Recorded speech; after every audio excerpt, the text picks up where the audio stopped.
Assalamualaikum warahmatullahi wabarakatuh. Kami dari kelompok 2 akan mempresentasikan hasil kerja kelompok kami tentang usaha tanaman pangan padi. Perkenalkan, saya Muhammad Faris Nur Aziz, NIM 2019 022 0128. Saya Gusti Ramadhani, NIM 2019 022 0121. Saya Andre Koval Rajendra, NIM 2019 022 0122. Saya Muhammad Rifki Fahrudin, NIM 2019 0220 124. Lanjut. Lanjut. Kenalkan, nama saya Yulia Alicia Sukmaningsih, NIM 2019 022 0131. Nah, yang pertama ada latar belakang yang akan dijelaskan oleh Farel. Oke, latar belakang.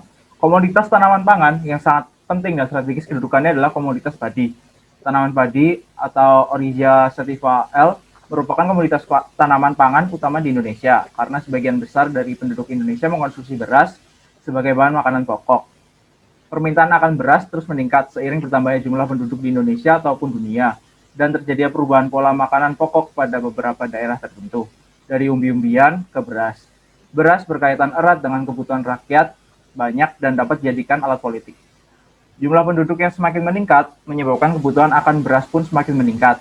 Namun, produksi padi cenderung stuck, bahkan menurun, dan kondisi kesejahteraan petani itu sendiri juga harus mengalami penurunan. Ya, selanjutnya permasalahan. Akar permasalahan komoditas beras nasional sangat kompleks. Permasalahan ini bermulai dari kebijakan lembaga pemerintahan, swasta, bahkan petani beras itu sendiri. Beberapa permasalahan tersebut antara lain minimnya anggaran sektor pertanian, pembangunan berbagai sektor pembangunan yang hanya terpusat di Pulau Jawa, alih fungsi lahan sawah, pertumbuhan penduduk yang terus meningkat, dan penggunaan pupuk anorganik secara berlebihan. Selanjutnya, jenis usaha. Indonesia selama ini dikenal sebagai negara maritim sekaligus memiliki keunggulan dalam sektor pertanian. Hal ini tentunya bukan ucapan jempol belaka karena memang pertanian Indonesia memiliki peluang usaha yang tetap besar hingga detik ini. Sayangnya, terkadang ada saja orang yang tidak percaya kalau dari Indonesia memiliki sektor pertanian yang dapat menguntungkan yang sangat besar dan bisa dikerjakan dengan baik jika ataupun serta berusaha. Belum lagi dengan kondisi alam yang bisa membuat pertanian, khususnya padi, rentan diserang hama sekaligus cuaca yang tidak menentu. Hal ini yang membuat banyak orang tidak tertarik untuk membuka usaha pertanian. Yang kedua ada jenis produk. Jenis produk dalam usaha ini adalah tanaman padi. Tanaman padi merupakan tanaman yang penting yang menjadi makanan pokok lebih dari setengah penduduk dunia, karena mengandung nutrisi yang diperlukan tubuh. Indonesia sebagai negara dengan jumlah penduduk yang besar menghadapi tantangan dalam memenuhi kebutuhan pangan tersebut. Pada umumnya, petani padi sawah di Indonesia menggunakan metode tanam pindah konvensional pada kegiatan bertanian. Jenis produk secara garis besar tanaman padi dibedakan menjadi dua jenis, yaitu padi beras, yaitu tanaman padi yang disajikan beras dan dijadikan sebagai makanan pokok. Kedua, padi ketan, yaitu padi yang dijadikan beras tetapi tidak dijadikan sebagai makanan pokok, akan lebih banyak digunakan sebagai bahan bermacam-macam makanan ringan. Sedangkan menurut cara bertanamnya, padi beras dapat dibedakan menjadi dua macam, yaitu padi sawah.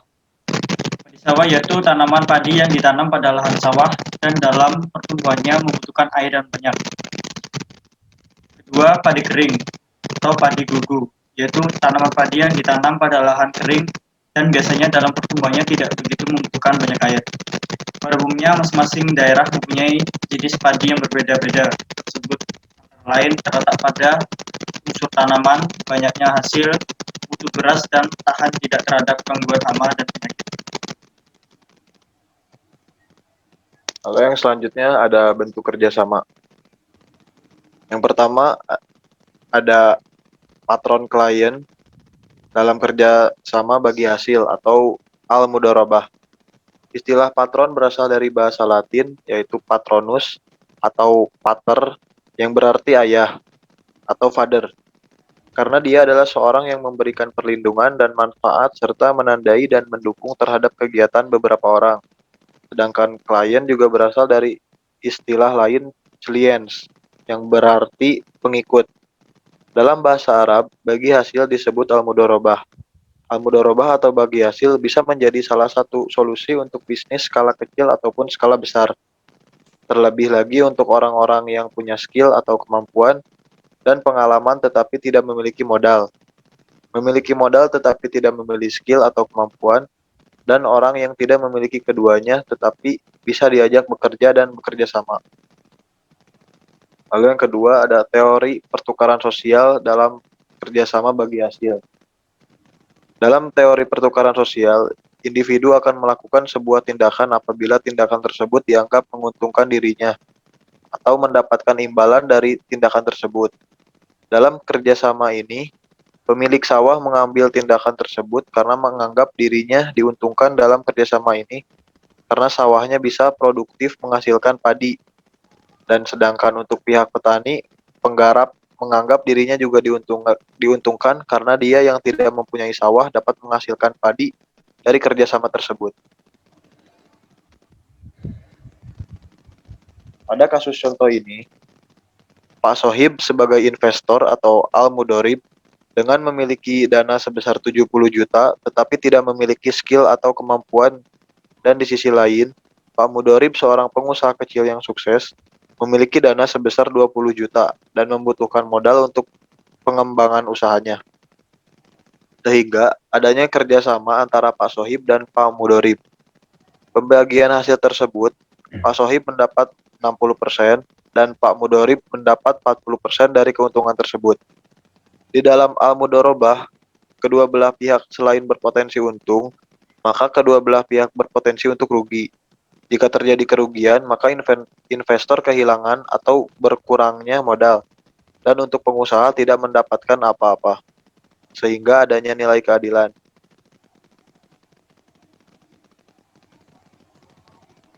Selanjutnya, pada contoh kasus tersebut disebutkan ada beberapa gaji karyawan. Satu orang gajinya 1.500.000 dikali 3 bulan, dan gaji manajer satu orang 4 juta dikali 3 bulan, dan sewa lahan sebesar 2 hektar nilai 45 juta rupiah.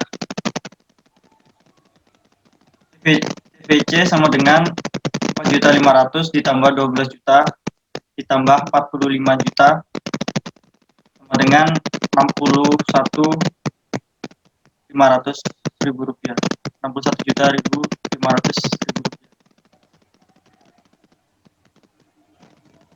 Dan ada biaya variabel. Biaya variabel ini ada biaya bibit padi sebanyak 20 kilo seharga 2 juta, biaya pupuk 30 kilo seharga 3 juta, biaya pestisida sebesar 3 juta, biaya transportasi sebesar 1 juta, biaya alat atau perlengkapan sebesar 10 juta. TVC yang dihasilkan sejumlah 23 juta. Yang ketiga ada biaya operasional. Biaya operasional ini adalah penjumlahan dari biaya variabel dengan biaya tetap, yaitu sebesar 61.500.000 ditambah 23 juta sama dengan 84.500.000. Total biaya tetap sebesar 61.500.000 dan ditambah dengan biaya variabel sebesar 23 juta sehingga menghasilkan total biaya yang sebesar 84.500.000 dari modal awal sebesar 90 juta, maka sisa modal sebesar 5.500.000. Dan harga produk mencapai 10.000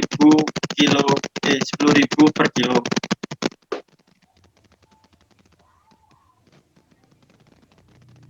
Kelima ada biaya pendapatan. Dalam satu panen, padi berkisar 2-3 bulan, sehingga selama 3 bulan berhasil memanen 30 ton. Dalam 1 ton karung beras berisi 1.000 kilo. Jadi jumlah produk yang dijual sebanyak 300 juta untuk pendapatan selama 3 bulan pertama. Lalu yang nomor 6 ada keuntungan.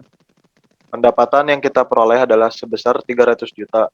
Biaya operasional yang dikeluarkan sebesar 84.500.000 dan keuntungannya adalah 300 juta dikurangi 84.500 sama dengan 212.500.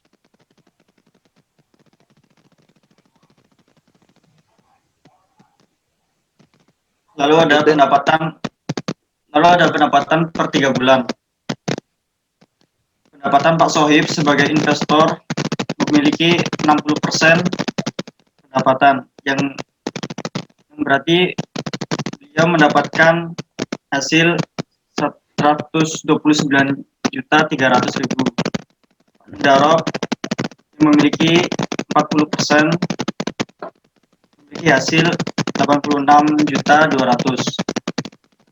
Dan Pak Murah mendapatkan gaji sebagai karyawan sebesar 4.500.000. Dan Pak Ijar mendapatkan gaji sebagai manajer sebesar 12 juta.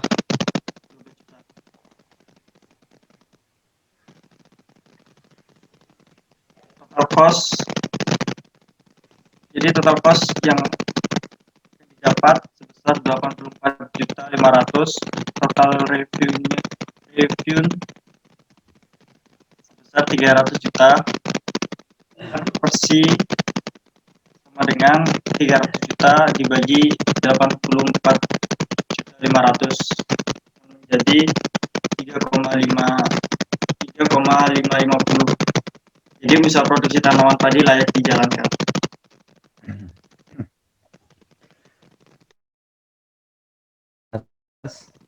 Dapat disimpulkan bahwa bentuk kerjasama bagi hasil atau dalam bahasa Arab disebut al-mudarabah adalah menguntungkan dan mempermudah kita dalam menjalankan suatu usaha tanpa adanya pinjaman uang dari bank yang mengandung bunga.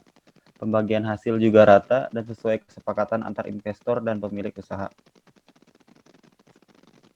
Nah, sekian dari kelompok kami. Mohon maaf apabila banyak kesalahan dalam berkata dan juga masalah sinyal. Kami rasa itu cukup. Wassalamualaikum warahmatullahi wabarakatuh. Waalaikumsalam.